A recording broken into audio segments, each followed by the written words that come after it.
Hello everybody and welcome back to Typical City. The transfer window slams shut in 5 days' time and a new name has surfaced as a potential backup as cover for the big man, for Erling Haaland. Now it is another big man that Manchester City are reportedly considering, and this comes from David Ornstein on X, nearly said Twitter, got to get it right nowadays, haven't you? Orri Oskarsson is the player that Manchester City have been targeting. I know very little about the guy. He's at FC Copenhagen. Let's show you the tweet first of all, the X, rather the whatever. Man City have considered Copenhagen's Orri Oskarsson as Haaland's backup. McFC unlikely to pursue for now, but firm admirers of the 19-year-old Iceland international set for €20 million plus add-ons move, targeted by other Premier League sides and the likes of FC Porto and Real Sociedad. Now, there's something off about that, to be honest. There's something not quite...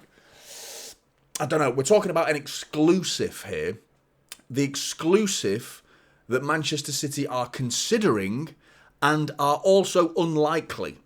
So there's not really that much to go. It seems like quite a redundant tweet there from David Ornstein. I'm not too sure why he's even provided that information, to be honest, because considering and unlikely are the two keywords that's leapt out to me from that tweet there. Now, okay, one thing, what it does do, it identifies a profile, it identifies a style of player that Manchester City are going for. Now, I've had a quick look at Orri Oskarsson.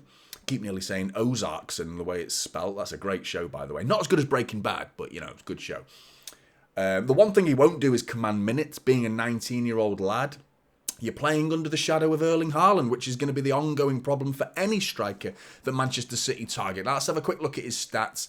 This is FC Copenhagen over his entire career there. 61 appearances, 23 goals, 9 assists, and that's over 3,248 minutes, which isn't that bad, actually. That's actually just under 1 goal involvement every match. Roughly a goal involvement every 100 minutes or so, that.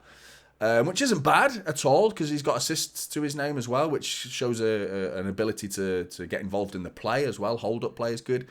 During his time at FC Copenhagen under 19s, 40 appearances, 41 goals, and 11 assists, and just under 3,000 minutes. That is pretty impressive numbers, but again, you're talking about the youth of Copenhagen, so the tests aren't quite there. He's not being tested. Now, one thing that leapt out of me, as well as the words unlikely and considering, are €20 million plus add-ons. That's first team money to me.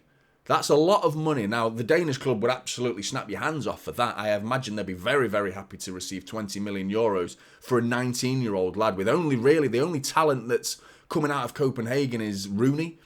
Not Wayne, the other Rooney, did actually score against United in a 4-3 win last season. He's reportedly linked up with a move away from the club, again commanding similar sort of figures. But for them to get €20 million for a striker that's 19 years old, very unproven, that's a lot of money. And even at City standard, if you factor in the money that we've spent lately, €20 million plus add-ons, that's a large amount of money. That's first team money. Now, the reason I'm concerned even more about this tweet is Fabrizio Romano, David Ornstein fans will not like me for this, is highlighting the fact that those two obviously are in competition with one another, Mr. Ornstein and Mr. Romano. But we've already signed Divin Mubama, okay? Now, this is a similar player, 19 years old, same age. He's English as well, so he ticks the quota for that. This deal has already been done. It's not official yet. It's not been officially announced. But we're talking about a 19-year-old striker from West Ham, with City reportedly spending a 1.2 million for compensation to West Ham. So nowhere near a fraction of the price that we'd have to spend on Oskarsson, which for me is a very low risk move for City with a similar amount of potential. It's the numbers are better for Oskarsson. So I mean, youth team player effectively is what we're signing here. I imagine with that money that City is spending, 1.2 million compensation to West Ham for Mubama, that to me sounds like a youth product. Certainly going to be thrown straight into the Premier League 2 squad for Manchester City. So last season he did get first team minutes for West Ham though.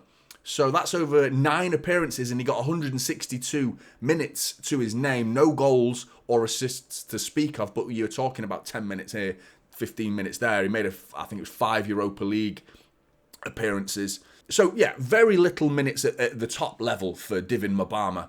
During his 22-23 Premier League 2 season, got 20 appearances, 13 goals and 2 assists. So, nothing glamorous from either of them, to be honest. Oskarsson looks like... keep calling him Oskarsson. Oskarsson is the sort of player to me that I think he's got a little bit more experience, a touch, because he's played Champions League qualifying games, a little bit more high-profile competition compared to Mubama, but the price difference is astronomical. A 20th of the price we're talking about here for Divin Mubama, and that deal's already been done. So the fact that the deal's already been done, yet to be announced, suggests to me that this Oskarsson deal is not going to happen whatsoever, and seems a bit of a shot in the dark, really, as news.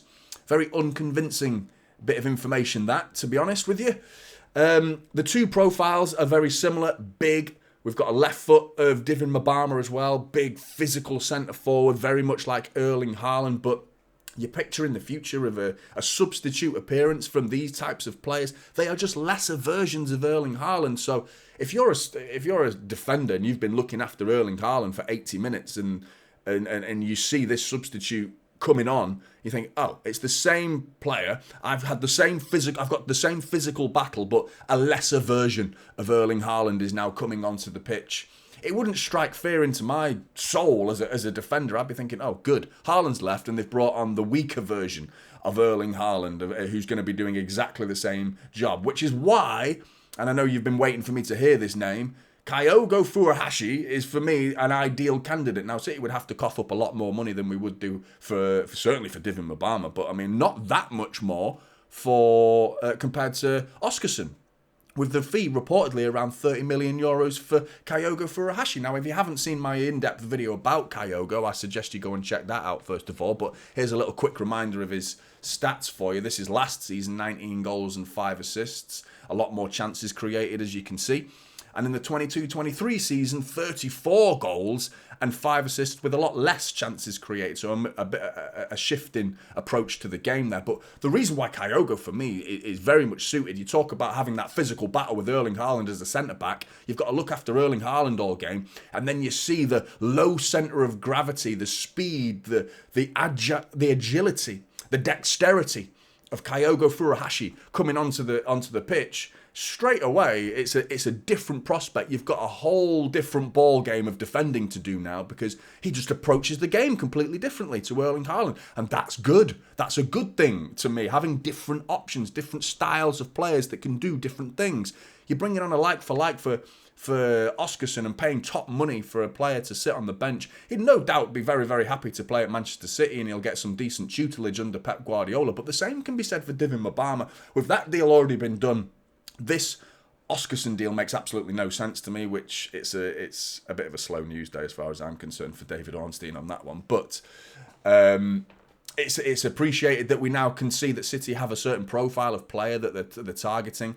Divin Mubama and Oskarsson are very, very similar in that regard. But for me, Kyogo Furuhashi is the one player I would like to see on top of the fantastic business that's already happened with Savinho and, of course, of Gundogan.